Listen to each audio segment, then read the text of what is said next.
સુરત જિલ્લામાં ફરી એકવાર કીમ નદીમાં કેમિકલ યુક્ત પાણી છોડાતા પર્યાવરણ સામે ગંભીર પ્રશ્નો ઉભા થયા છે। માંગરોળ તાલુકાના મોટા બોરસરા ગામ પાસે નદીમાં પ્રદૂષિત પાણી છોડાતા અસંખ્ય માછલીઓના મોત નિપજ્યા છે। આ ઘટનાને પગલે ખેડૂતો અને પ્રકૃતિ પ્રેમીઓમાં ભારે રોષ જોવા મળી રહ્યો છે।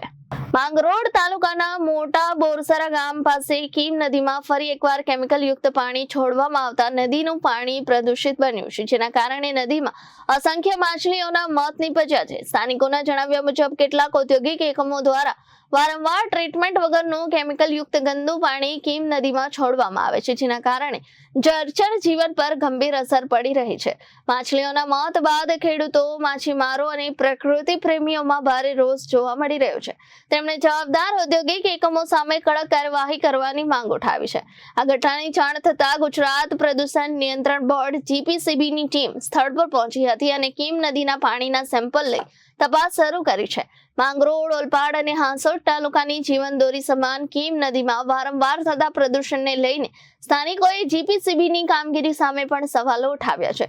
તેમનો આરોપ છે કે કાર્યવાહી માત્ર કાગળ પર જ સીમિત રહે છે, જેના કારણે પ્રદૂષણની સમસ્યા યથાવત રહે છે। Bureau report, Janadesh news, Surat.